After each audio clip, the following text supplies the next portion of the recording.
దేవుని మందిరము అనగా జీవము గల దేవుని సంఘము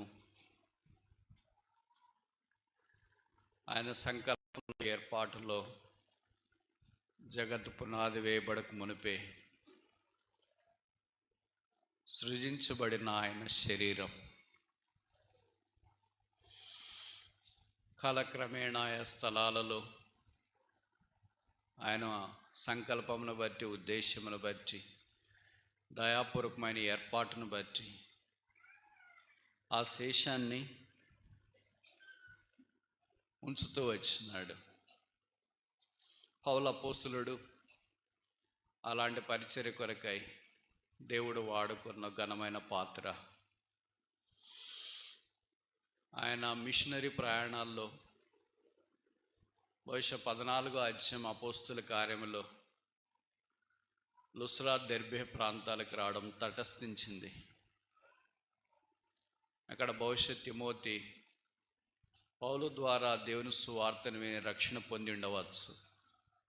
16వ అధ్యాయంలో 2వ మిషనరీ యాత్రా ప్రయాణంలో పౌలు తిమోతిని తనతో పాటు ఆ పరిచర్య కొరకై సిద్ధం చేసి పురమాయించినట్లు చూస్తున్నాం. తిమోతి అమ్మగారి పేరు యూనిస్, ఆమె యూదురాలు. వాళ్ళ నాన్నగారు బహుశా రోమీయుడై ఉండవచ్చు. ఆయన పేరు రాయబడలేదు, ఆయన తర్వాత ప్రస్తావన కూడా లేదు కనుక బహుశా తిమోతి పుట్టిన తర్వాత ఆయన చనిపోయి ఉండవచ్చు. తల్లి తిమోతిని పెంచే బాధ్యత భుజస్కంధాల మీద వేసుకుని ఉండవచ్చు. కానీ కొన్నిసార్లు భర్తలు చనిపోయిన భార్యలు బహుశా ఆ బాధ నుండి బయటపడడం చాలా కష్టమే. కానీ మనమే ప్రథమ వారం కాదు, అలాంటి వాళ్ళు బైబిల్ చరిత్రలో కూడా ఉన్నారని మనకి జ్ఞాపకం చేయబడుతుంది. అలాగే తిమోతిని ఆమె సిద్ధపరుస్తూ వచ్చింది. వాళ్ళ అమ్మమ్మ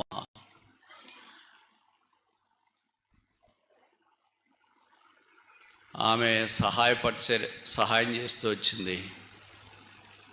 ఇప్పుడు మీరు ఊహించండి, ఇంట్లో 2 సహోదరులు ఉన్నారు, ఒకే యవనస్తుడైన అబ్బాయి ఉన్నాడు. పూర్తి సేవ కొరకు ఆ యవనస్తుడైన అబ్బాయిని ఏ విధవరాలైనా పంపించడానికి ధైర్యం చేస్తుందా? ఇప్పుడు ఏం కావాలనుకుంటారు? వారికి తోడు కావాలా, మగదిక్కు కావాలా, సహాయం కావాలా? ఆ తిమోతి వెళితే వాళ్ళని చూసుకునే వారు ఎవరు, బోధనం ఎవరు సిద్ధం చేస్తారు, తర్వాత భవిష్యత్తు ఏంటి అని మనం తలస్తాం. చాలా అరుదుగా మాత్రమే మనం ఊహిస్తాం. ఇలాంటి విధవరాండ్రు చేసిన త్యాగం కొత్త నిబంధనలో పౌలు తర్వాత బహుమహోత్తరమైన సేవకుడిగా తయారు కావటానికి తిమోతికి అవకాశం కల్పించింది. మనం త్యాగం చేయనంత దాకా ఇలాంటి వాళ్ళు రాలేదు. నా కొడుకుని పంపిస్తాంలే, లుస్రా, దెర్బేలో మావాడే దొరికినాడా ఏంటి మీకు? మావాని మీద మీకు కళ్ళబడ్డాయి. ఇంకా చాలామంది 3 కొడుకులు ఉన్నవాళ్ళు, 4 కొడుకులు ఉన్నవాళ్ళు, 5 మంది కొడుకులు ఉన్నవాళ్ళు అందరూ ఉన్నారు కదా, వాళ్ళందరినీ తీసుకుపోవచ్చు, మావాన్ని సేవకురండి అని పిలుస్తున్నారని వాళ్ళ అమ్మగారు యూనిసెక్ ఆ రోజు ఆపేసింటే తిమోతిని, ఇది నా తిమోతి మనకు పరిచయం అయ్యేవాడు కాదు, పౌలు తిమోతికి 2 పత్రికలు రాసిండేవాడు కాదు. ఇంకా మీలో ఎక్కడ పుట్టుకొడుకుల మాదిరి తిమోతి అని పేరు పెట్టుకుని ఉంటారు. అలాంటి వాళ్ళు ఉండిండేవాళ్ళు కాదు. ఆయనకు ఒక విధవరాలు చేసిన, ఒక సామాన్యమైన స్త్రీ చేసిన త్యాగం తన కుమారుని పంపించడానికి సౌఖ్యములో కాదు, క్షేమస్థితిలో కాదు, అన్నీ బాగున్నప్పుడు కాదు. ఆమెకు తమ్ముడు అన్న ఉన్నట్లు కూడా వాక్యంలో లేదు. వాళ్ళ అమ్మగారితోనే ఉందంటే అర్థం ఏంటంటే బహుశా వాళ్ళు కూడా లేరేమో అని అనిపిస్తుంది. వాళ్ళ అమ్మగారి పేరు రాశారు కానీ మిగతా వాళ్ళ పేర్లు ఎవరు రాయలేదు. అంటే యూనిసెక్ వాళ్ళ అమ్మగారి పేర్లు రాశారు కానీ మిగతా వాళ్ళ పేరు రాయలేదు. కనుక ఇలాంటి పరిస్థితుల్లో 16వ అధ్యాయం అపోస్తుల కార్యంలో తిమోతిని పరిచర్య కొరకై పౌలుతో ఆమె పంపించడానికి ఇష్టపడింది. ఆ తర్వాత బాధ్యతలు ప్రభు తీసుకున్నాడు. మనం చేసే బాధ్యత మనం చేస్తే, ప్రభు చేసే బాధ్యత ప్రభు చేస్తాడు. పౌలు తిమోతిని పంపించమని యూనిసెక్ని అడిగిన వెంటనే, నీ కొడుకు ఇలాగ అయిపోతాడమ్మా, ఆయనకి నేను 2 పత్రికలు రాస్తా, ఆయన పేరు చాలామంది పెట్టుకుంటారు ప్రపంచంలో, ఆయన చాలా గొప్పోడవుతాడని చెప్పింటే ఎవరైనా పంపిస్తారు. కానీ అలాగేం లేదు. పౌలు సంగతి పౌలుకే తెలియదు. ఎప్పుడు చంపేస్తారో, ఎక్కడ చనిపోతాడో, ఏమైపోతాడో ఆయనకే తెలియదు. అంత నిశ్చేత లేని ఆత్మీయమైన క్రైస్తవ సింహ పోరాటంలో సింహానికి తోడుగా సింహపిల్లను పంపించే వాళ్ళు దేవుడికి కావాలి. అలాంటి వారి ద్వారా దేవుడు అద్భుతాలు జరిగిస్తాడు. అలాగే తిమోతి బయటకు వచ్చినాడు. దాదాపు పౌలుతో పాటు పరిచయంలో ఉన్నాడు. మన తిమోతి చాలా ఆరోగ్యవంతుడని అనుకోవద్దండి. బైబిల్లో చెప్పబడింది ఆయనకి చాలా శరీర బలహీనతలు ఉన్నాయి, నొప్పి ఎక్కువ కలిగేది. ఇంకొకే కొడుకు అంటే మీకు ఎలాగుంటుందో తెలుసు కదా. ఒకే కూతురు కొడుకు అంటే ఎప్పుడు హోమ్ సిక్కే, ప్రభు సిక్ కాదు, హోమ్ సిక్. వీటన్నిటిని అధిగమించి దేవుని వాక్య పరిచయంలో ముందుకు సాగిపోవటానికి సహాయం చేస్తూ వచ్చిన ఆ కారణాన ఆయన్ను అపోస్తలుడైన పౌలు ద్వారా దేవుడు పెద్ద పెద్ద సంఘాలకు ఒక సేవకుడిగా నియమించినాడు. పెళ్లిగాను ఒక యవనొస్తున్నాయి, ఎవరు సేవకి ఆహ్వానిస్తారండి? వద్దు వద్దు వద్దు అని తోసేవాళ్ళే కానీ రండి రండి అని పిలిచేవాళ్ళు అరదు. కానీ ఆ దినాల్లో పౌలు ద్వారా దేవుడు ఆయనను పంపించిన స్థలాలన్నిటిలో వాడుకుంటూ వచ్చినాడు. 5 సంఘాలకు పంపించినాడు ఆయన్ని. 4 సంఘాల్లో పాస్ అయ్యాడు, ఒకే సంఘంలో ఫెయిల్ అయ్యాడు. ఆ సంఘం పేరేంటి తెలుసు అనుకుంటా మీ అందరికీ. వాళ్ళు ఎవరినైనా ఫెయిల్ చేస్తారు, మీలాంటి ఊరు కాదు, మామూలుగా చెప్తారు. ఆ సంఘం పేరు అలాంటిది, పౌలున్నా కూడా ఫెయిల్ చేస్తారు వాళ్ళు. మొదట ఆయన పంపించిన సంఘం ఏంటంటే తెస్సలోనిక. అక్కడ బలంగా ఆయన వాడుకున్నాడు. తర్వాత మాసిదోనియాలో అక్కడ బలంగా వాడుకున్నాడు. తర్వాత యెరూషలేములో కొంతకాలం ఉన్నాడు, అక్కడ దేవుడు వాడుకున్నాడు. ఈ మొదటి పత్రిక 2వ పత్రిక రాసేటప్పుడు ఎఫెసీ సంఘానికి కాపరిగా ఉన్నాడు, అక్కడ దేవుడు వాడుకుంటూ వచ్చి ఒకే ఒక సంఘము 5 సంఘాల్లో 4లో సక్సెస్ అయ్యాడు, 1 ఫెయిల్ అయ్యాడు. ఆ సంఘం పేరేంటి తెలుస్తుంది మీకు ఊరికే? కొరంతి. వాళ్ళ పేరు చెప్తే అందరికి హడలు, వాళ్ళు ఎవరు రానిర్రు, పౌల్నే తిట్టే రకం. అక్కడ ఎవరైనా ఫెయిల్ అవుతారు, అసలు ప్రభునే వాడు పట్టించుకోలే. ఎఫెసీ సంఘం తిమోతి యొక్క పరిచర్యను పొందింది. అక్కడ తిమోతి ఉన్నప్పుడు పౌలు తిమోతిని ప్రోత్సహించడానికి ఎఫెసీ సంఘములో దేవుని ప్రజలు ఎలాగుండాలో అని పురమాయించడానికి చేసిన చిరు ప్రయత్నం తిమోతికి రాసిన మొదటి పత్రిక. 2వది కూడా.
ఇలాగూ దేవుని సంఘానికి ఎలాంటి నష్టం కలిగించినాడు అది తిమోతికి మాత్రమే వ్రాసినట్లు మనకు పరిచయం. 2వది, అదే సమయంలో యేసుప్రభు వారు ఎందుకొరకు ఈ భూమి మీదకి వచ్చినాడు? పాపులను రక్షించుటకు క్రీస్తు యేసు లోకమునకు వచ్చును, అట్టి పాపులలో నేను ప్రధానుడను. కనుక తిమోతి పత్రిక అసమానమైనదని చెప్పటానికి మొదట పౌలు తన స్థితి ఏంటో రాశాడు, అలాంటి వారిని రక్షించడానికి ప్రభు వచ్చినాడని రాశాడు. 3వది, 2వ అధ్యాయంలో రాజుల కొరకు అధికారుల కొరకు ప్రార్థన చేయాలని ప్రస్తావించబడింది. బహుశా నాకు తెలిసి ఇది వేరే పత్రికల్లో మనకు కనిపించదు అనుకుంటా. 4వది, ఒక సంఘంలో ఎవరు ఎలాగుండాల, సేవకులు ఎలాగుండాలి, పరిచారకులు ఎలాగుండాలి, విధవరాన్లు ఎలాగుండాలి, వృద్ధులు ఎలాగుండాలి, పాస్టర్లు ఎపజిల్ అంటారు.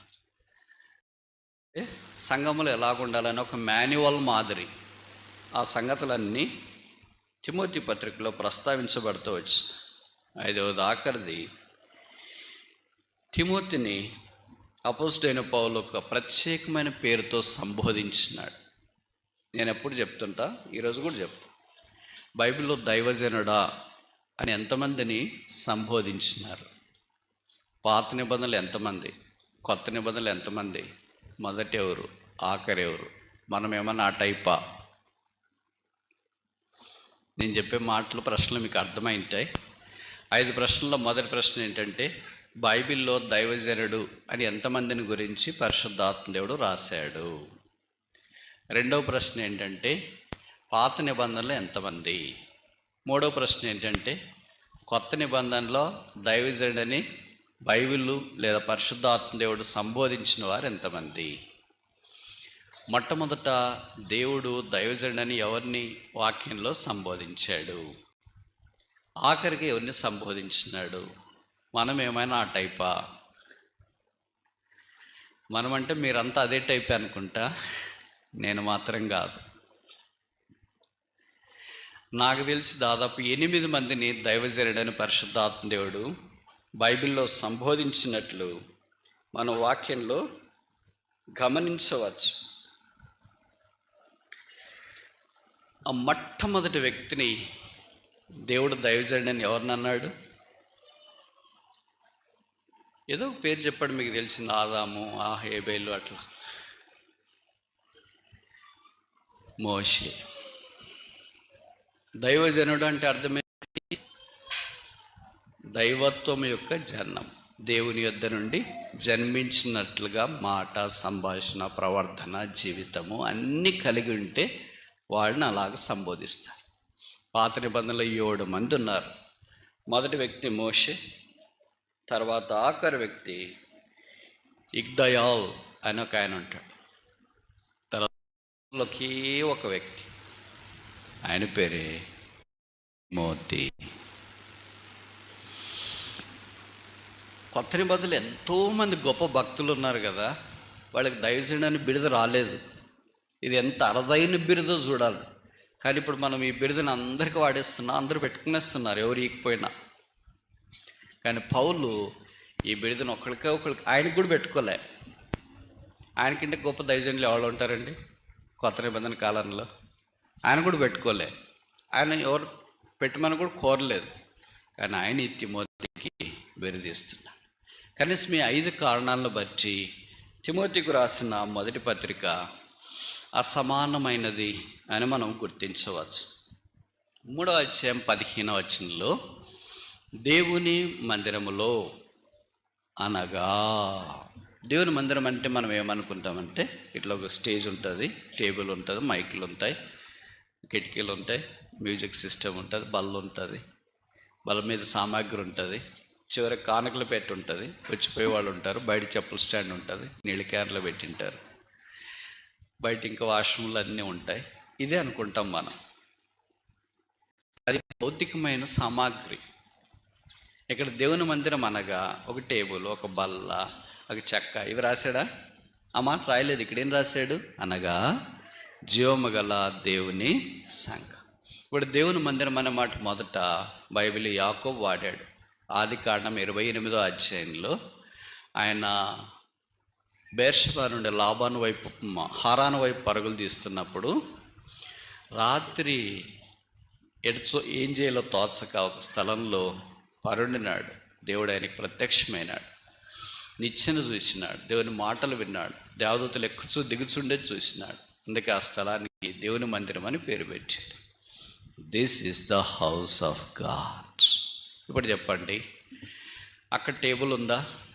మైకులు ఉన్నాయా? మ్యూజిక్ ఉందా? వాష్రూమ్స్ ఉన్నాయా? బల్ల ఉందా?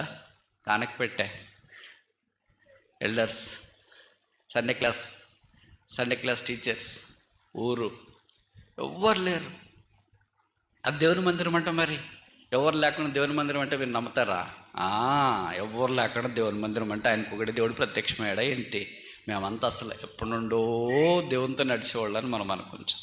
కానీ యాకోబు ఆ పేరు పెట్టాడు, this is the house of God. ఇది దేవుని మందిరమే. ఏది దేవుని మందిరము? అది మనకు తెలియజేసే అర్థం ఏంటంటే అక్కడ దేవుడు ఉన్నాడు. దేవుని మందిరం అంటే దేవుడున్న స్థలము. దేవుడు లేకుండా మనం ఎంత పెద్ద మందిరం ఉన్నా అది దేవుడు మందిరం మనం ఆత్మీయంగా చెప్పడానికి వీలు పడదు. అది అక్కడ దేవుడు మాత్రమే కాదు, దేవుని దూతలు కూడా ఉన్నారు. అంటే దైవ సన్నిధి ఉంది. There is a person of God, there is a people of God. దేవుడున్నాడు, దేవుని సన్నిధి ఉంది, దేవుని యొక్క భక్తుడైన యాకోబు లాంటి వాడు ఉన్నాడు, దేవుని వాక్యం అక్కడుంది, దేవుడు మాట్లాడుతున్నాడు అక్కడ. దేవుడు తన మందిరంలో మన మాత్రం నిద్రపోడు. ఏదో ఒక స్తంభం కానుకొని, గోడ కానుకొని, కుర్చీ కానుకొని ఎక్కడ ఒకతో మనం మంచి ప్లేస్ చూసుకుని ఉంటాం, స్పీకర్ కనపడుకోకుండా. ఇవన్నీ మనం రోజు చేసే కార్యక్రమాలే కదా ప్రతి ఆదివారం. దేవుడు God is not like that. 127వ కీర్తనలు చెప్పబడింది కదా, ఇశ్రాయేలు దేవుడు కునుకడు నిద్రపోడు. కనుక దేవుడు ఉన్న స్థలము, దేవుని సన్నిధి ఉన్న స్థలము, దేవుడు మాట్లాడే స్థలము, దేవుని వ్యక్తి అంటే యాకోబున్న స్థలము, దీన్ని ఏమంటామంటే దేవుని మందిరము అని అంటాం పాత నిబంధనలో. ఇప్పుడు కొత్త నిబంధనకు వచ్చిన తర్వాత పరిశుద్ధాత్మ దేవుడు దీన్నే యాంప్లిఫై చేసి విస్తరింపజేసి దేవుని సంఘము అని ఒక పేరు పెట్టాడు. ఎవరు యేసు ప్రభు యొక్క శిలువ రక్తం ద్వారా కడగబడి పరిశుద్ధపరచబడ్డారో వారందరూ దేవుని సంఘముగా చేయబడ్డారు. మనం ముందుకెళ్ళక మునుపు ప్రశ్న ఏంటంటే, యేసు ప్రభు రక్తము చేత కడగబడ్డారా? పాపక్షమాపణ పొందినారా? మారుమనసు పొందినారా? యేసును స్వంత రక్షకుడిగా అంగీకరించినారా? యేసు ప్రభు దగ్గర ఎప్పుడైనా మీ జీవితాన్ని సరి చేసుకున్నట్లు మీకు గుర్తుందా? యేసు ప్రభు మీ పాపాలు క్షమించినట్లు మీకు తెలుసా? నెమ్మది సమాధానం ఉందా? ఈ లోకాన్ని విడిచిపెడితే పరలోక రాజ్యంలో ప్రవేశిస్తామనే ధైర్యం ఉందా? నిరీక్షణ ఉందా? ఆ శుభప్రదమైన యేసుప్రభు రాకడ కోరిక ఎదురు చూస్తున్నామా? ఇవన్నీ ప్రశ్నలు. వీటన్నిటికి మన దగ్గర అవును అనే జవాబు ఉంటే రక్షణ పొందినట్లే. అనుమానం ఉంటే ఇంకా రక్షణ పొందలేదేమో. మీరు మందిరానికి వస్తుండొచ్చు, బైబిల్ చదువుతుండొచ్చు, క్రైస్తవ కార్యక్రమాల్లో పాలు పొందుతుండొచ్చు, ఆయా పనులు చేస్తూ ఉండొచ్చు, సేవకుల పిల్లలు అయి ఉండొచ్చు, ఎల్డర్స్ పిల్లలు అయి ఉండొచ్చు, మీ నాన్నగారు అమ్మగారు సండే క్లాస్ తీసుకుంటుండొచ్చు, మీ ఇంట్లోనే చాలామంది సహాయం చేస్తుండొచ్చు, దశమ భాగాలు ఇస్తుండొచ్చు, అన్ని దైవ కార్యాల్లో పాలు పొందుతుండవచ్చు. కానీ హృదయం యేసు ప్రభుకి ఇవ్వకపోతే, పాపక్షమాపణ మారుమనసు పొందకపోతే, దేవుని సంఘములో దేవుని మందిరంలో నీకు ఏ పాలు లేదు, భాగము లేదు. ఆ దేవుని మందిరము భౌతికమైన కట్టడం నీకు తెలిసేమో కానీ ఆధ్యాత్మిక తెలియదు. అందుకే లేవి కాండంలో చెప్పబడింది, I will set my టబర్నకల్ among them. నా మందిరమును వారి మధ్య ఉంచెదను, నా మనస్సు వారిని బట్టి అసహ్యపడదు. కనుక ఈ మధ్య మరలా మేము తెలియజేస్తున్నాం, ఇంకా ఎవరైనా యేసుని అంగీకరించకుండా ఉంటే, పాపక్షమాపణ మారు మనసు పొందకుండా ఉంటే, యేసు ప్రభు జీవముగల దేవుని సంఘంతో ఏ సంబంధం లేదు, మందిరంతో ఏ సంబంధం లేదు అని బైబిల్ తెలియజేస్తుంది. పాపం మీద జయము లేదు, పాపక్షమాపణ లేదు, రక్షణ లేదు, మారుమనస్సు లేదు, నెమ్మది లేదు, సమాధానము లేదు. ఇంక ఇలాంటి జీవితం ఎంతకాలం జీవిస్తావు? కనుక ఈ మధ్యాహ్నం ప్రభుని యేసునందు విశ్వాసం ఉంచు. యేసు ప్రభు మనల్ని ప్రేమించి భూమి మీదకి మానవాకారం దిగి వచ్చినాడు. అందుకని తిమోతికి రాసిన అపోస్తలుడైన పౌలు సెలవిచ్చిన మాట అదే, పాపులను రక్షించుట క్రీస్తు యేసు ఈ లోకమునకు వచ్చిన వాక్యము నమ్మదగినది, పూర్ణ యోగమై ఉన్నది. అటు పాపులలో నేను ప్రధానను. కనుక మీరెవరైనా సరే, మీరు ఎక్కడున్నా సరే, ప్రభువైన యేసుక్రీస్తు వారు మిమ్మల్ని ప్రేమిస్తున్నాడు. మీ కొరకే ప్రాణం పెట్టడానికి భూమి మీదకి వచ్చినాడు, ప్రాణం దారబోయటానికి వచ్చినాడు, మిమ్మల్ని పరిశుద్ధపరచడానికి వచ్చినాడు, మీ జీవితాన్ని బాగు చేయడానికి వచ్చినాడు, మీకు రక్షణ మనసు అనుగ్రహించట కొరకే వచ్చినాడు, మిమ్మల్ని ఈ లోకంలో ఉన్నంతకాలం పరలోక రాజ్యంలో ప్రవేశపెట్టుట కొరకే వచ్చినాడు. ప్రభువైన యేసునందు విశ్వాసం ఉంచితే జీవితం మార్చబడుతుంది చెప్పన సఖ్యమైన మహిమయుక్తమైన సంతోషాన్ని పొందగలరు. యేసునందు విశ్వాసం ఉంచుడి, మారు మనసు పొందుడి, గొప్ప ఆనందం సమాధానం అనుభవించండి. ఈ లోకంలో ఉన్నంతకాలం ప్రభు సహాయం చేస్తాడు. ఈ లోకాన్ని విడిచిపెడితే పరలోక రాజ్యములో దేవునితో ఉండే భాగ్యము సదాకాలం మనం అనుభవిస్తాం. కానీ ప్రభువైన యేసునందు విశ్వాసం ఉంచుము, అప్పుడు నీవును నీ ఇంటి వారును రక్షణ పొందుదురు. అలాగే యేసుప్రభు ఎందు విశ్వాసం ఉంచి యేసుప్రభు రక్తం ద్వారా కడగబడి కొనబడినారు. జీవము గల దేవుని సంఘములో ఒక భాగమై ఉన్నారు. వారు దేవుని సొత్తు, వారు దేవుని జనము, వారు దేవుని ప్రజలు, వారు దేవుని సంఘము, వారు దేవుని కొరకై సిద్ధపడుతున్న క్రీస్తు శరీరం. అలాంటి దేవుని సంఘము దేవుడికి చాలా ప్రియమైనది. దేవుడు ఆ సంఘమును సదాకాలము తనతో పాటు ఉంచుకోవాలని ఇష్టపడుతున్నాడు. ఆ సంఘానికి సంబంధించి ఎలాగుండాలో పౌలు తిమోతికి కొన్ని సంగతులకు జ్ఞాపకం చేస్తున్నాడు. జయముగల దేవుని సంఘములో ఎలాగూ జనులు ప్రవర్తించాలా. మందిరముల దగ్గర అనగా దేవుని యొక్క సంఘములో ప్రవర్ధన 2 రకాలుగా ఉంటుంది. మొదటిది ప్రసంగి 5:1.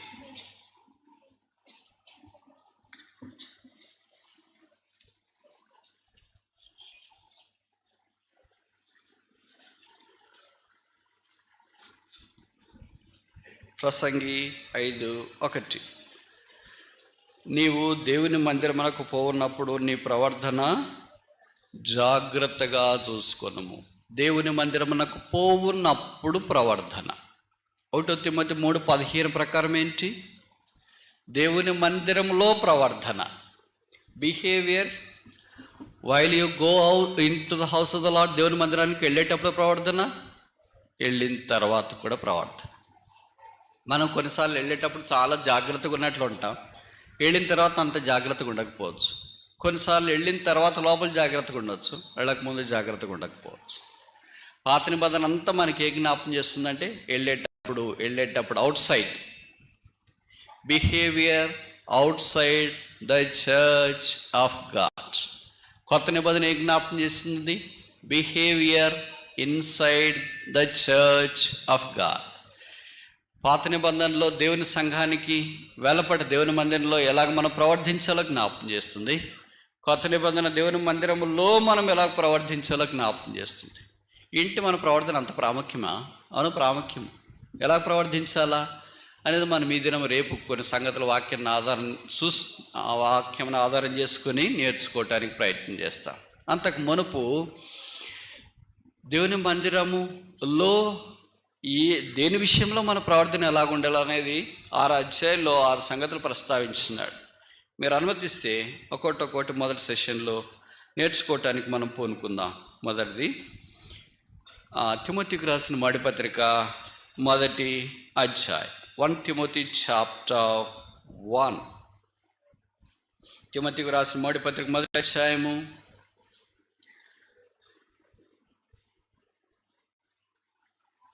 తిమోతికి రాసిన మొదటి పత్రిక 1వ అధ్యాయము ఆఖరు 12-13 వచనాలు కలిసి ఉన్నాయి. నేను చివరి వరుస చదువుతా. నన్ను బలపరిచిన మన ప్రభువైన క్రీస్తు యేసు కృతజ్ఞుడనై ఉన్నాను. తెలియక అవిశ్వాసం వల్ల చేసి తిని గనక కనికరించబడి తిని. 15వ వచనం, పాపులను రక్షించుట క్రీస్తు యేసు లోకమునకు వచ్చెను. కనుక మొదటిది ఏంటంటే దేవుని మందిరంలో సాల్వేషన్, రక్షణ, దేవుని కనికరము, దేవుని దయ, రక్షణ విషయంలో ఎలాగ వెల్లడి చేయబడిందో తెలియచేయటానికి జరుగుతుంది. కనుక తిమోతికి రాసిన మొదటి పత్రిక అంతా ఏంటంటే గ్రేస్, గ్రేస్, గ్రేస్, కృప, గ్రేస్ ఇన్ సాల్వేషన్. రక్షణలో దేవుని కృప ఎలాగ వెల్లడి చేయబడిందో దేవుని సంఘంలో ప్రకటించే మొదటి అవకాశం, భాగ్యం ఉంది. కనుక అపోస్తుడైన పౌలు లాంటి వాడే ఎలాంటి పౌలుగా మారకమునుపు స్థితిలో ఉన్నాడో జ్ఞాపకం చేస్తూ ఆ నిష్ప్రయోజనమైన ముచ్చట్ల నుండి, అపవిత్రమైన జీవితము నుండి, మత దూషణ నుండి, అబద్ధికుల నుండి, క్రీస్తుకు విరోధి యొక్క స్వభావము నుండి, ధర్మశాస్త్ర సంబంధమైన బంధకముల నుండి ఇలా బయటకు వచ్చినాడు, ఆ రక్షకుడైన యేసుక్రీస్తు ప్రభువే నాకు సాక్షి అని తెలియజేస్తున్నాడు. కనుక మొదటి అధ్యాయము రక్షణ, గ్రేస్ ఇన్ సాల్వేషన్, రక్షణలో దేవుని కృప ఎలాగ వెల్లడి చేయబడిందో తెలియచేయబడుతుంది. రెండవ అధ్యాయంలో 1-2 వచనాలు, మనము సంపూర్ణ భక్తియు మాన్యతయు కలిగి నెమ్మదిగాను సుఖముగాను బ్రతుకు నిమిత్తము అన్నిటికంటే ముఖ్యముగా మనుషులందరి కొరకును, రాజుల కొరకును, అధికారులందరి కొరకును విజ్ఞాపనలను, ప్రార్థనలు, యాచనలు, కృతజ్ఞతాస్తుతులను చేయవలనని హెచ్చరించుచున్నాను. ఇట్ ఈజ్ ఎ హెచ్చరిక, exhortation, not a instruction. There is a difference between instruction and exhortation. సలహాకి హెచ్చరికకి తేడా ఉంది. సలహా అయితే చేస్తే చేయొచ్చు, లేకపోతే లేదు. మంచి సాధారణమైన భాషతో, స్వరంతో చెప్పచ్చు. హెచ్చరిక అలా కాదు, గద్దెంపుతో ఖచ్చితంగా చేయాలని చెప్పేది. హెచ్చరిస్తున్నాడు. ఏమని చేయాలంట? ప్రార్థన ఎవరి కొరకు చేయాలంట, ఎప్పుడు చేయాలంట, ఎలాగ చేయాలంట అనే సంగతులు ఇక్కడ రాస్తున్నాడు. రాజుల కొరకు, అధికారుల కొరకు ప్రతిరోజు మనం ప్రార్థన చేయాలి. కొన్నిసార్లు మనకు నచ్చితే చేస్తాం, లేకపోతే లేదు. కనుక ప్రతిరోజు మనం అలాగ ప్రార్థన చేయాలని కోరబడుతున్నాం. ఎందుకు చేయాలా? వాళ్ళే మాకు భోజనం పెడతారా? వాళ్ళే మా పార్టీనా? మాకేం వాళ్ళు సహాయం చేస్తారా అని బహుశా మనం అడిగే అవకాశం ఉంటుంది. ఆయన ఇక్కడ కారణాలు ఇచ్చినాడు. 2 కారణాలు చెప్పాడు, చాలా ఆశ్చర్యకరమైన కారణాలు. మొదటిది ఏంటంటే 2వ అధ్యాయం, తిమోతికి రాసిన మొదటి పత్రిక 2వ అధ్యాయం 1వ వచనం, నెమ్మదిగా బతకాల. మనం నెమ్మదిగా బతకకూడదు అని ఎవరికైనా ఇష్టం ఉంటే చేయొద్దండి. నాకు నెమ్మదిగా బతకడం అసలే ఇష్టం లేదని వాళ్ళు చేయొద్దండి. అందరికీ నెమ్మదిగా బతకాలని ఉంది కదా. కనుక ఇప్పుడు మనం నెమ్మదిగా బతకట్లేదంటే అర్థం ఏంటి? వీళ్ళ కొరకు ప్రార్థన చేయట్లేదు అని అర్థం. ప్రతి దేవుని సంఘంలో మనుషులు నెమ్మదిగా ఉండాలని దేవుని యొక్క ఏర్పాటు. ఆ నెమ్మదిని మనమే పోగొట్టుకుంటాం. కనుక నెమ్మది అంటే పీస్ఫుల్గా, విత్ ఆల్ ట్రాంక్విలిటీ. ప్రభు అన్నాడు కదా, నా సమాధానమే మీకు అనుగ్రహించి వెళుచున్నాను. సమాధానం అనే దగ్గర శాంతి. My peace I leave with you. నా సమాధానము మీకు అనుగ్రహించి వెళుచున్నాను, లోకం ఇచ్చినట్లుగా కాదు. కనుక మొదటి సమాధానంతో మనం అందరం బ్రతకాలంటే రాజుల కొరకు, అధికారుల కొరకు ప్రార్థించాలి. రెండవది ఏంటి? ఇక్కడ రాసి సుఖముగా బ్రతకాల అంటే సౌకర్యకరంగా బ్రతకాలి.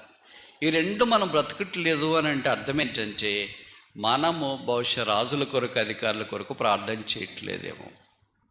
కనుక మన ప్రార్థన వీరి మీద ఎక్కువ దృష్టీకరించాలి. ఎందుకంటే రకరకాల కానీ విషయాల్లో మరి విశ్వాసులకు నెమ్మది లేకుండా, సౌకర్యం లేకుండా కొన్ని పరిస్థితులు రావచ్చు.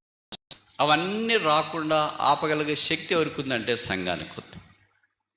కనుక సంఘము వారి కొరకై ప్రార్థన చేయాలి. 2వ అధ్యాయం మనకి ఏం జ్ఞాపకం చేస్తుందంటే గ్రేస్ ఇన్ సప్లికేషన్, ప్రార్థన చేయట్లో దేవుని యొక్క కృప. 3వ అధ్యాయంకి వస్తే తిమోతికి రాసిన మొదటి పత్రిక 3వ అధ్యాయం, ఎవరు ఎలాగుండాలో పాస్టల్ ఆఫీస్ అంటాం దీన్ని. అంటే దేవుని యొక్క పరిచయం చేసేవారు, వారి బాధ్యతలు ఏంటి, వాళ్ళు ఎలాంటి లక్షణాలు కలిగి ఉండాలా అనేవన్నీ ఇక్కడ రాసినట్లు మనం చూస్తాం. చాలా అరుదుగా మాత్రమే మనకి కనిపిస్తాయి. మనలో కూడా చాలా అరుదుగా కనిపిస్తాయి. కొన్ని చూడండి, ధనాపేక్ష లేని వాళ్ళై ఉండండి. నాకు డబ్బులు అంటే ఇష్టం లేదని వాళ్ళు చేయొద్దండి. మొదటి క్వాలిటీ ఏంటంటే మీరు చేతులు ఎత్తున్నారంటే మీకు అర్థం కాలేదు అని అర్థం. మీరు నిజంగా అలాగే చేతులు ఎత్తితే నేను చెప్పిన మాటలు మీకు అర్థం కాలేదు అని అర్థం. డబ్బు అంటే ఎవరికి చేదా? ఎప్పుడు వస్తాయా అని ఎదురు చూస్తుంటాం. ఏంటి డబ్బు అని. ఇక్కడ దేవుని మందిరంలో పనిచేయటానికి మొదటి అర్హత చాలా రాశాడు. దాంట్లో ఒక అర్హత ఏంటంటే ధనాపేక్ష లేని వారై ఉండండి. ఈ అర్హత దగ్గర మనం నిలబడితే ఎవరైనా పాస్ అవుతామంటారా? కొంతమంది చెప్తారు ఎక్కడికైనా వెళ్ళినప్పుడు బ్రదర్ నేను క్వాలిఫై కాలేదు అని అంటారు ఏదో ఒక పరీక్షకి. అయ్యో అలాగా కాలేదా, ప్రార్థన చేసినాం కదంటే ఒక్క మార్కులో తెప్పిపోయింది అంటే 35 క్వాలిఫై మార్క్ అనుకో, 34 తప్పిపోయినా 0 ఒకటే. కానీ మనం చెప్పుకోవటానికి బాగుంటుంది, ఒక్క మార్కులో తప్పిపోయింది, 2 మార్కుల్లో తప్పిపోయింది. నాకు 0 వచ్చిందని చెప్పినా ఒకటే, 34 వచ్చిందని చెప్పినా ఒకటే. కానీ ఇప్పుడు కూడా మనం ప్రభు దగ్గరికి వచ్చినప్పుడు ధనాపేక్ష లేని వారై, లోకానికి ఇదే ఉండేది. లోకమంతా ఏం చెప్తుందంటే డబ్బు ఉండాలా, మనీ ఈజ్ ఎవ్రీథింగ్. ఒక క్రైస్తవుడు మాత్రమే చూపించాలా, క్రైస్ట్ ఈజ్ ఎవ్రీథింగ్ అని. కానీ విచిత్రం ఏంటంటే మనం కూడా వాళ్ళతో కలిసి అయ్యో అవును money is everything, not Christ, క్రీస్తు కాదు డబ్బే సమస్తము అని పోటీపడి చూపించడానికి ప్రయత్నం చేస్తూ ఉంటాం. దేవుడు తన సంఘాన్ని ఏర్పాటు చేసుకోవడం ఉద్దేశం ఏంటంటే ఈ లోకమంతా డబ్బే సమస్తము అని ఎదురు చూస్తుంది కదా. ధనం మీద మూల సమస్తం అని ఏదో ఒకటి స్కూల్లో స్లోగన్ రాసిండేవాళ్ళు, ఎప్పుడో చదివినట్లు నాకు గుర్తు, గవర్నమెంట్ దాంట్లో. అన్నిటికీ అదే అంట మూలము. ఇప్పుడు సంఘం ఏం చేయాలంటే no, Christ is the root for all the blessings, క్రీస్తే అన్నిటికీ మూలము అని చూపించాలి. దాని కొరకై ఈ అనుభవంలోనికి రావాలని కోరుతున్నాడు. 4వ అధ్యాయంలో తిమోతికు రాసిన మొదటి పత్రిక 4వ అధ్యాయం, ఇక్కడ సేవను గురించి రాస్తున్నాడు. Service, grace in service. సేవ చేయట్లో దేవుడు ఎలాగో కృప కలిగేవాడు, బోధించే విషయంలో, హెచ్చరించే విషయంలో, చదివే విషయంలో, మాదిరిగా ఉండే విషయంలో, పరిచయ ధర్మం జరిగించే విషయంలో, విశ్వాస సంబంధమైన సుబోధ విషయంలో మంచి పరిచారకుడు అయి ఉండము. Every church member should be a good minister of God. ప్రతి క్రైస్తవుడు, దేవుని మందిరంలోకి వచ్చిన ప్రతి విశ్వాసం మంచి పరిచారకుడు. ఈ మంచి మనకు కనపడట్లేదే, అరదగా ఉంది ఇది. చెడ్డోళ్ళని గురించి చెప్పండి మీ సంఘంలో అన్నాం అనుకో, అయ్యో బ్రదర్ ఉండేదంతా వాళ్లే కదా అంటాం. పోనీ మీ సంఘంలో ఎవరైనా మంచోళ్ళు ఉన్నారో చెప్పండి అంటే ఎవరున్నారు బ్రదర్ అని ఆలోచిస్తారు. మీరు ఎవరన్నా నీ ప్రశ్న అడగమని చెప్పట్లేదు, పొరపాటున అడిగితే మీ సంఘంలో ఎవరైనా మంచోళ్ళు ఉన్నారా అని అడగండి. అడిగితే వాళ్ళు ఆలోచించి చెప్తారు కానీ ఉన్న పాటను చెప్పరు. అలాగే మీ సంఘంలో ఎవరైనా చెడ్డోళ్ళు ఉన్నారంటే రెప్ప పాటను చెప్పేస్తారు. నీళ్ళు తాగే అంత ఆలస్యం కూడా ఉండదు, ఎందుకంటే అవే ఎక్కువ కనిపిస్తుంటాయి, వాళ్ళే ఎక్కువ కనిపిస్తుంటారు. కానీ దేవుని యొక్క సంఘం అలా కొనకూడదు. దేవుని యొక్క సంఘములో విశ్వాసులు మంచి వారిగా ఉండాలని, దేవుని మంచి మనస్సాక్షితో, మంచి ప్రవర్ధనతో, మంచి పరిచారకులుగా సేవించాలని కోరబడుతున్నా. ఇప్పుడు 5-6 అధ్యాయాలకు వచ్చేటప్పటికి తృప్తి, సాటిస్ఫాక్షన్, దైవభక్తి కలిగి ఉండట గొప్ప తృప్తి. మీరు అట్లా ఇట్లా సరదాగా ఉండొద్దండి. మళ్ళీ నేను అడుగుతా మిమ్మల్ని, ఇప్పుడు పర్వాలేదు ఏదో చెప్పుకొని పోతున్నాడు, మధ్యాహ్నం అయిపోతే మన పని మనం చూసుకోవచ్చు అనుకోవద్దండి. ఒక్కొక్క అధ్యాయంలో ఒకటి చెప్పాం, 5-6 కలిసి చెప్పేశాం. ఎందుకంటే మీరు అలసిపోయినట్లు కనిపిస్తున్నారనే నాకు అర్థమైంది. మొదటి అధ్యాయం ఏంటి? రక్షణ, గ్రేస్ ఇన్ సాల్వేషన్, రక్షణలో దేవుని యొక్క కృప. 2వ అధ్యాయం ఏ జ్ఞాపకం చేస్తుంది? గ్రేస్ ఇన్ సప్లికేషన్, ప్రార్థనలో దేవుని కృప. 3వ అధ్యాయం ఏం తెలియజేస్తుంది? గ్రేస్ ఇన్ ద శాంక్చురీ, దేవుని సంఘములో ఎలాగ మనం ప్రార్థించాలో విషయాలు తెలియచేయబడుతున్నాయి. 4వ అధ్యాయం ఏం తెలియజేస్తుంది? గ్రేస్ ఇన్ సర్వీస్, దేవుని సేవించుట్లో, పరిచర్య చేయట్లో ఎలాగో కృప కలిగి సంఘములో ప్రవర్తించాలో తెలియజేస్తుంది. సరే, 5-6 కూడా విభజిస్తాం. 5వ అధ్యాయం ఏం తెలియజేస్తుంది? గ్రేస్ ఇన్ సబ్మిషన్, విధేయత చూపించడంలో దేవుని యొక్క కృప. 6వ అధ్యాయంలో ఏంటి? గ్రేస్ ఇన్ సాటిస్ఫాక్షన్, సంతృప్తి కలిగిన జీవితం ఎలాగుండాలో 6వ అధ్యాయం మనకు తెలియజేస్తుంది. కనుక సంతృప్తి సహితమైన దైవభక్తి గొప్ప లాభసాధకమైనది. చాలాసార్లు మనము ఆత్మీయంగా తృప్తి కలిగి ఉండటానికి బదులుగా అసంతృప్తి మనం కలిగి ఉండటానికి ప్రయత్నం చేస్తాం. అన్ని పాపాలకి అనర్థం అసంతృప్తి. ఇంకోసారి చెప్పనా, అన్ని పాపాలకు ఆలవం అసంతృప్తి. Dissatisfaction is the root for all since. నాకు ఇది లేదు, అది లేదు, నన్ను వాడుకోలేదు, నన్ను పట్టించుకోవట్లేదు, నా కొరకు ప్రార్థన చేయట్లేదు, మా ఇంటికి రావట్లేదు, మమ్మల్ని బట్టి dissatisfaction leads to all sin. కనుక తిమోతికి ఏ జ్ఞాపం చేస్తున్నాడు? తిమోతి, సంఘంలో ఈ సంగతులన్నీ ఉంటాయి. రక్షణ బోధించేది ఉంటుంది, ప్రార్థన చేసేది ఉంటుంది, తర్వాత దేవుని సంఘంలో మనుషులు ప్రవర్తించే వైఖరి ఉంటుంది, దేవుని సంఘంలో పరిచయ ధర్మం ఉంటుంది, విధేయత ఉంటుంది, సంతృప్తి కలిగేది ఉంటుంది. ఇవన్నీ చక్కగా సరిచేసుకొని ఎఫెసీ సంఘాన్ని ఆయన రాకడ కొరకు నువ్వు సిద్ధపరచాలని నేను కోరుతున్నాను. మీకు తెలుసు కదా, ఎఫెసీ సంఘం అంత చిన్నవన్నకి స్టార్ట్ కాలేదు, ఆరంభించబడలేదు. అపోస్తలుడైన పౌలు చాలా ప్రయాసపడ్డాడు దాని కొరకు. అపోస్తల కార్యంలో ఆ సంగతులు ప్రస్తావించబడ్డాయి, మనకు పరిచయం. కనుక అలాంటి ఎఫెసీ సంఘము, దాంట్లో పౌలు పరిచయం చేసినాడు, యోహాను భక్తుడు కూడా పరిచయం చేసినాడు. అందుకే యోహాను ప్రకటన గ్రంథము 7 మైనర్ ఆసియాలో చేరిన సంఘాలకు రాస్తూ మొదటి ఎఫెసీ సంఘానికి ఉత్తరం రాసినట్లు కూడా మనకు పరిచయం. దైవభక్తి కలిగి దైవ కార్యాల కొరకు ముందుకు సాగిపోట దేవుని యొక్క సంఘములో చాలా భాగమని, ప్రాముఖ్యమైనదని మనకు జ్ఞాపకం చేయబడుతుంది. కనుక ఈ మొదటి సెషన్లో దేవుని మందిరము అనగా జీవము గల దేవుని సంఘములో ఎవరు జనులు? ఎవరు జనులు వీళ్ళు? ఏ జనము? కొంతమంది చెప్తారు కదా మేము ఇశ్రాయేల్ జనం అని. మనమేం ఇశ్రాయేల్ జనం కాదు, అన్ని జనులమే. కొంతమంది మాలాంటి వాళ్ళకి వచ్చి పరిచయం చేస్తుంటారు. నా దగ్గరికి కూడా వచ్చి కొంతమంది పరిచయం చేసి, బ్రదర్ వీళ్ళు అన్ని జనులు అండి అని. వాళ్ళు అన్ని జనులు ప్రభువుని నమ్ముకున్నారంట. మరి మీరు ఏ జనులు? బహుజనులా? ఏ జనులు? వీళ్ళ ఉద్దేశం ఏంటంటే మేము ఇశ్రాయేలీలము, వాళ్ళు ఇశ్రాయేలీలు కాదు అని అర్థం. అంటే మేము క్రైస్తవ కుటుంబాల నుండి ప్రభువుని నమ్ముకున్నాం, నామకార్థ క్రైస్తవ కుటుంబాల నుండి వచ్చినాము, మిగతా వారు కాదు అని. అలా కాదు మనం తలంచాల్సింది. మనం అందరం అన్యజనులమే. నామకార్థ క్రైస్తవులైనా క్రైస్తవేతలైనా అందరూ అన్యజనులు. ఒక్క ఇశ్రాయేలీలు మాత్రమే ఇశ్రాయేలు, యూదులు మాత్రమే ఇశ్రాయేల్. మిగతా వారంతా అమెరికా వాళ్ళైనా, ఆసియా వాళ్ళైనా, ఆఫ్రికన్స్ అయినా అందరు ఎవరంటే అన్యజనులే.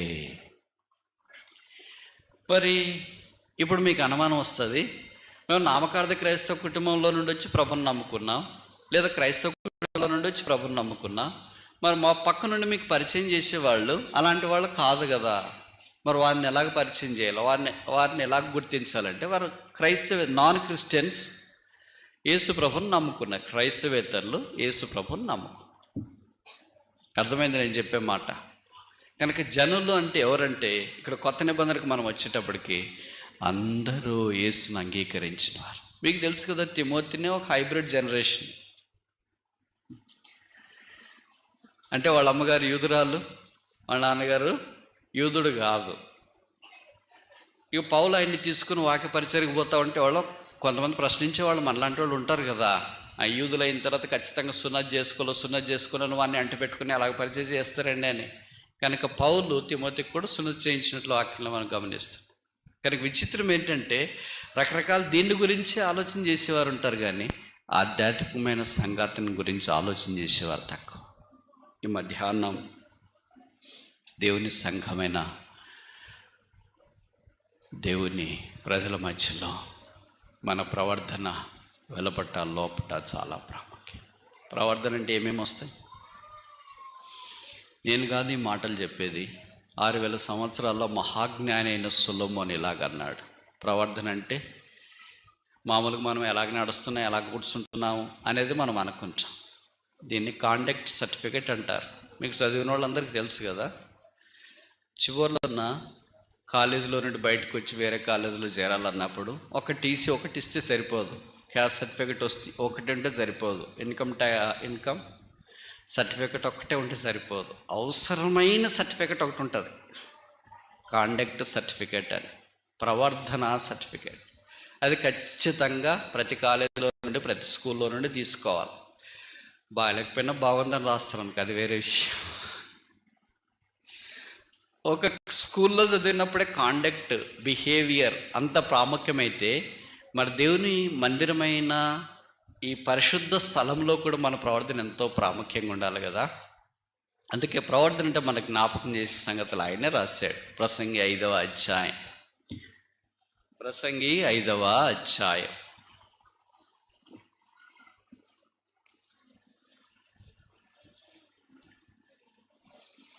2వ వచనం. ఎక్లీసియాస్టస్ చాప్టర్ 5 verse 2. నీవు దేవుని సన్నిధిని అనాలోచనగా పలుకుటకు నీ హృదయం త్వరపడనీయక నీ నోటిని కాచుకో. మొదట ఏం కాచుకోవాలంట? నోరు. ప్రవర్ధనలో మొదటిదేమో తెలుసా? ఏంటమ్మా? నోరు. తెలుగులో ఒక సామెత ఉంది కదా, గ్రామాల్లో ఉంటారు, నోరు మంచిదైతే ఊరు మంచిదైతే. ఇప్పుడు మనం వేరే చెడ్డోళ్ళు అంటున్నామంటే ఏమని అర్థము? మన నోరు మంచిదే చెడ్డదే? మన నోరుని గురించి ఎంత తక్కువ చెప్తే అంత మంచిది అనుకుంటా. ఇప్పుడు నేను ఒక విషయం చెప్తాను, మీరు ఏమనుకోవద్దండి, ముఖ్యంగా అక్కోళ్ళు, సరేనా? ఒక పురుషుడు రోజుకి సరాసరి ఎన్ని మాటలు మాట్లాడతాడు తెలుసా? ఒక స్త్రీ సరాసరి రోజుకి ఎన్ని మాటలు మాట్లాడాలో తెలిసిన? ఇప్పుడు మీరు ఖచ్చితంగా జవాబు చెప్తారు. పురుషుడు ఎక్కువ మాట్లాడతారా, స్త్రీ ఎక్కువ మాట్లాడుతుందా రోజుకి? ఎట్లా తెలుసు మీకు? చేసేది అదే కదా అంటారా? పురుషుడు సరాసరి రోజుకి 7,000 మాటలు మాట్లాడతారు. 7,000 అంటే ఎక్కువ మాటకారు. అయితే మౌనంగా ఉండేవాళ్ళు అయితే అన్ని వేలు ఉండకపోవచ్చు. స్త్రీలు ఇప్పుడు దీనికి ఎన్ని రెట్లు మాట్లాడతారు మీరు చెప్పండి?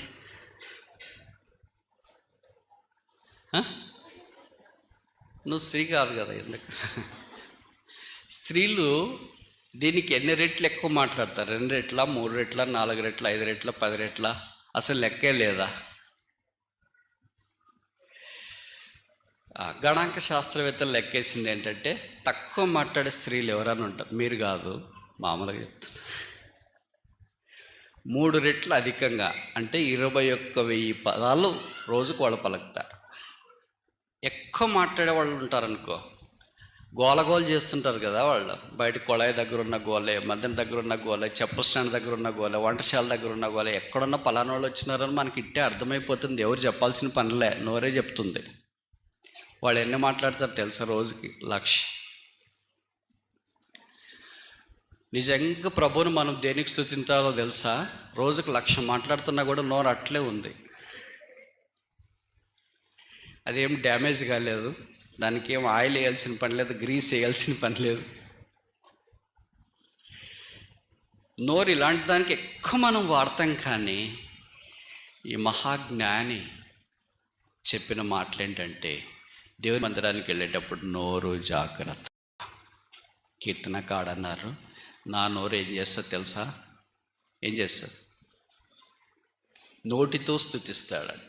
నా నోరు నీ నీతిని ప్రచురింప చేస్తుంది. నా నోరు ఆనందగానంతో నింపిన, నా నోరు నీ కొరకు తెరుస్తున్నా. 81వ కీర్తన 10వ వచనం చూస్తుంది, నోరు బాగా తెరుము, దాన్ని నింపేదా.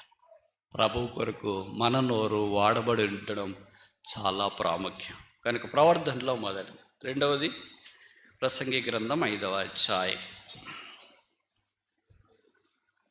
4వ వచనం లేదా 2వ వచనం చివరి వరుస చదువుతాం. దేవుడు ఆకాశం ముందున్నాడు, నీవు భూమి మీద ఉన్నావు, కనుక నీ మాటలు ఎక్కువగా ఉండవలెను అని రాసినారా? సాధారణంగా మనకున్న నైజం ఏంటంటే బైబిల్కి వ్యతిరేకంగా మనం చేస్తాం. నీ మాటలు కొద్దిగా ఉండవాలంటే మనం ఏం చెప్తాం? అప్పుడేదో రాశారులేండి అట్లా, ఇప్పుడు మాటలు లేకపోతే ఎలాగైనా. చాలామంది మాటలతోనే కాలం చేసేవాళ్ళు ఉంటారు కదా. ప్రభుకు మాటలు కాదు కావాల్సింది, చేతుల్లో. చెప్పనమ్మా, నోరు కాదు కావాల్సింది ప్రభువుకి, అంటే పని చేసేవి కావాలి. అందుకే యేసుప్రభు తక్కువ మాట్లాడినాడు, ఎక్కువ చేసి. మనము